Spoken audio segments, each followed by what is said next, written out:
Prayed में आप सभी का स्वागत है। फ्रेंड्स, यहाँ पे यूजीसी नेट हिंदी साहित्य संबंधी यूनिट 3 में साहित्य शास्त्र में देखें तो पाश्चात्य काव्य शास्त्र के तहत जो टॉपिक है नई समीक्षा।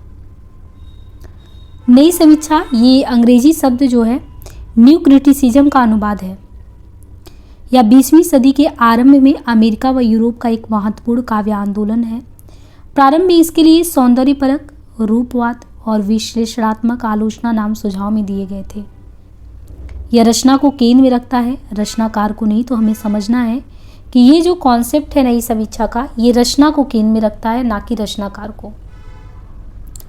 कोलंबिया विश्वविद्यालय में तुलनात्मक साहित्य के प्रोफेसर जी.ई. स्पेनगॉर ने 1910 ईस्वी में द न्यू क्रिटिसिज्म नामक शीर्षक से अपने व्याख्यान में पहली बार नई समीक्षा शब्द का प्रयोग किया, जो आगे लेख के रूप में छपा।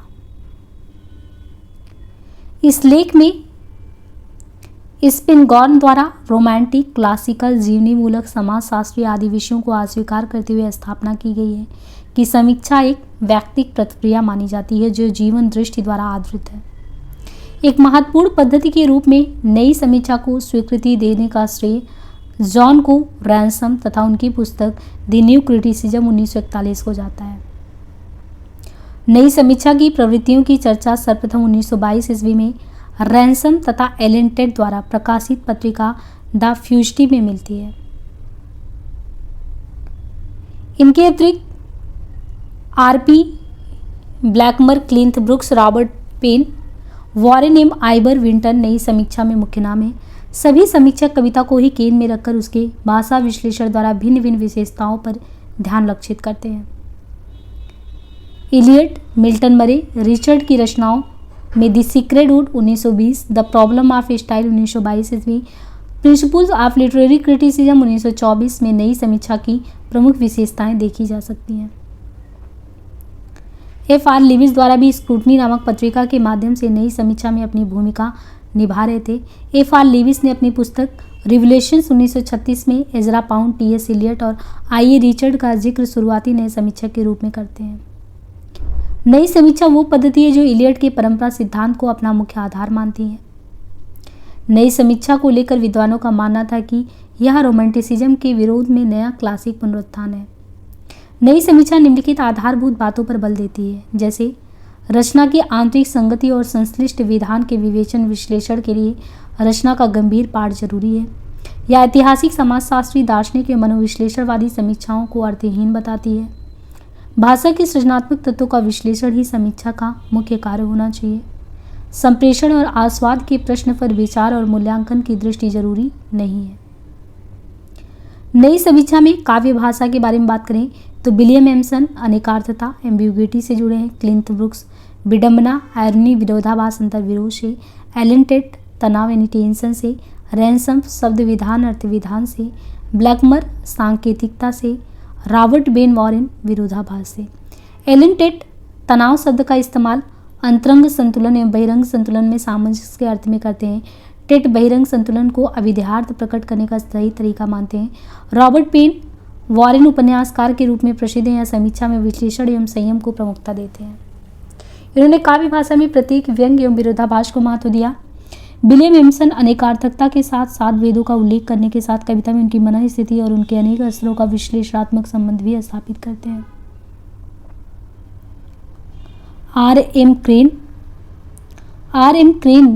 के प्रतिनिधित्व में शिकागो स्कूल के आलोचक द्वारा नए समीक्षकों का विरोध हुआ। इनके नेतृत्व में सिद्ध किया गया कि नई समीक्षा छोटी कविताओं का विश्लेषण हेतु साधन हो सकता है, किंतु नाटक, कथाकृतियों और प्रबंध काव्यों के विश्लेषण में पूर्ण रूप से सफल नहीं रहा।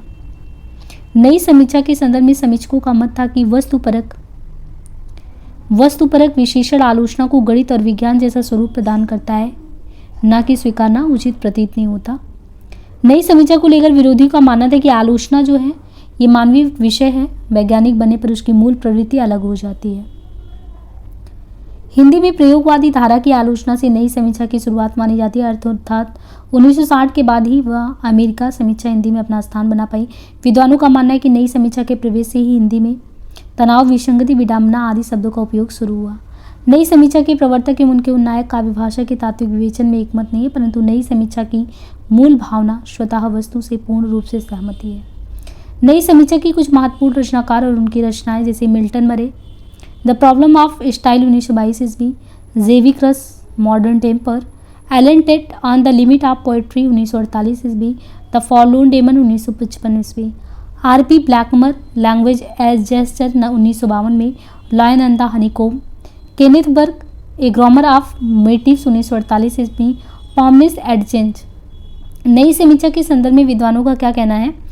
एसिस गनगान कहते हैं कि समीक्षा एक प्रकार की व्यक्तिगत प्रक्रिया है जो जीवन दृष्टि पर आधारित होती है। रिचर्ड से ही नई समीक्षा की शुरुआत मानी जाती है। कविता की रूप रचना में शब्द विधान और अर्थ विधान दोनों का संश्लेषण होता है। शब्द विधान बिंबात्मक होता है और अर्थ विधान विचारात्मक। इन दोनों का तनाव ही काव्य भाषा को अपेक्षित भंगिमा प्रदान करता है। रहस्यम कविता की भाषा विरोधाभास की ही भाषा होती है, ये कहना है क्लिंट ब्रूक्स का। कविता का अस्तित्व जिस संतुलन पर स्थित होता है वह उसका बहिरंग संतुलन और अंतरंग के बीच घटित होता है, ये कहना है लेंटेट का है। सांकेतिकता ही काव्य भाषा का प्रधान गुण है क्योंकि इसमें गति होती है। जहाँ अभिधा की भाषा समाप्त हो जाती है वहाँ सांकेतिक भाषा कार्य करती है, आर.पी. ब्लैक का कहना है। कभी अपनी भाषा में अभिध्यार्थ और लक्षणार्थ का गूढ़ संश्लेषण उपस्थित करता है, आइवर विटन का कहना है। आतृप्ति ही साहित्य की प्रेरणा का स्रोत है, ये कहना है अज्ञेय का। अब यहाँ पे जो कॉन्सेप्ट शुरू होता है ये रूपवाद का है। तो रूपवाद के बारे में देखें। 20वीं सदी के दूसरे दशक में शुरू हुए रूपवाद आंदोलन का उदय रूस में हुआ था। ये एक कलावादी आंदोलन है। 1919 में रूपवाद आंदोलन की शुरुआत रूस के विक्टर श्लोवस्की ने की।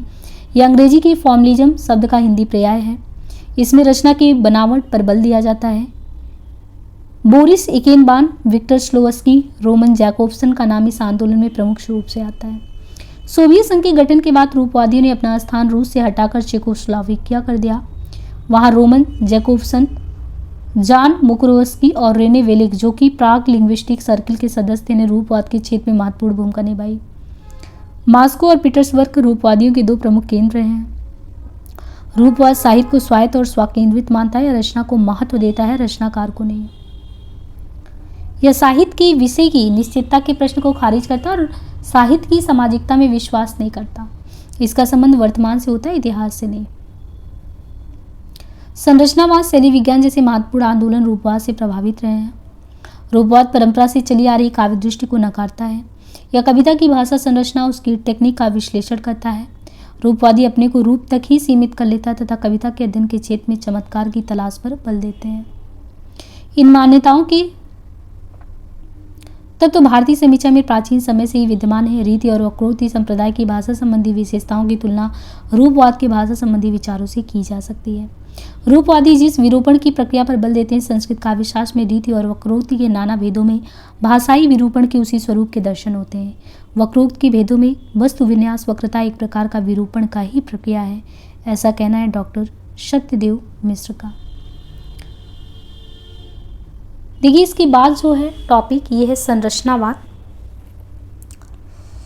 संरचनावाद जो है ये पाश्चात्य समीक्षा जगत से हिंदी में आया है और इसका विकास फ्रांस में 1960 में हुआ था।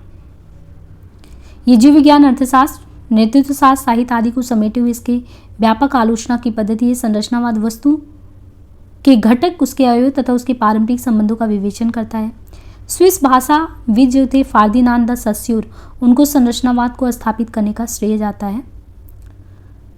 सस्यूर के अलावा फूको, अल्थुसर, लाका, एमिले रोमान, पाक्समैन, चाम्स लोई, हेल्मिस्लेव और बेनिविस्ते मुख्य है। सस्यूर ने भाषा के दो रूप माने हैं। लॉन्ग अंतर्वैयक्तिक भाषा, प्रतीकों की ऐसी व्यवस्था जो पूरे समाज में वैचारिक संप्रेषण संभव बनाती है। परोल, व्यक्ति विशेष की भाषा, जो सीमित क्षेत्र की भाषा, व्यक्ति भेद से इसके स्वरूप में परिवर्तन हो जाता है।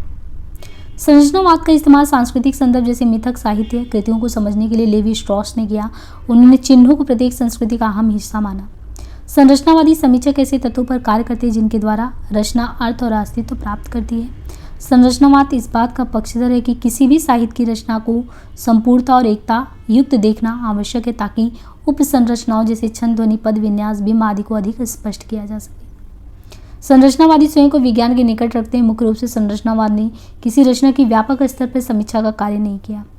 संरचनावाद समझने के लिए बार्थ ने द फैशन सिस्टम नाम की पुस्तक ली। उन्होंने अर्थ को केवल पाठ में नहीं बल्कि पाठ की संरचना में निहित माना है। साहित्य निर्माण में 5 नियम काम करता है: व्याख्या, चित्र संहिता, प्रतीकात्मकता, क्रिया व्यापार संहिता, सांस्कृतिकता। उपयुक्त 5 नियम ऐसा जाल बनाते हैं जिसे सारा पाठ गुजरता है। इस प्रक्रिया की पहचान ही संरचनावाद है। संरचनावाद के लिए रचना केवल शाब्दिक या भाषिक संरचना है, इसलिए रचनाकार के वैचारिक भावात्मक अभिप्राय का वर्णन संरचनावाद के तहत नहीं आता। इस रूप में संरचनावाद का झुकाव रूपवाद की ओर देखा जाता है। यह लेखिकी अथवा आलोचकी अनुभव को गौण मानता है। साथ ही पाठ निर्माण पाठ संरचना में छिपे तत्वों को प्रकट करने का प्रयास करता है। अल्सुर संरचनावाद को मार्क्सवादी परंपरा में जगह देते हैं। रचनाकार की भाषा अर्थ नहीं देती, जो हमें अर्थ पाते हैं वह भाषा में शब्दों के अंतर के कारण प्रकट होता है। रचना में अर्थ तत्व पाठक के मानसिक विकास के अनुसार प्रकट होता है। वह जितना ज़्यादा विकसित होगा अर्थ की प्रतीति उतनी ही ज़्यादा होगी, ये कहना है सस्यूर का। संरचना में संपूर्ण तन की अवधारणा एक श्रेणीबद्ध संगठन के रूप में की जाती है, जिसमें प्रत्येक श्रेणी या धरातल पर इन्हीं सिद्धांतों के क्रियान्वयन से निचले धरातल के तत्व अपनी संगति या वैशिष्ट श्रृंखला दर श्रृंखला अनुषंगिक संबंधों एवं अर्थों की मैत्री उत्पन्न करते हैं। ये कहना है गोपीचंद नारंग का। तो इसके बाद जो टॉपिक है वो उत्तर संरचनावाद, मिथक, तो वो सब हम नेक्स्ट पार्ट में करेंगे। आज के लिए इतना ही, धन्यवाद।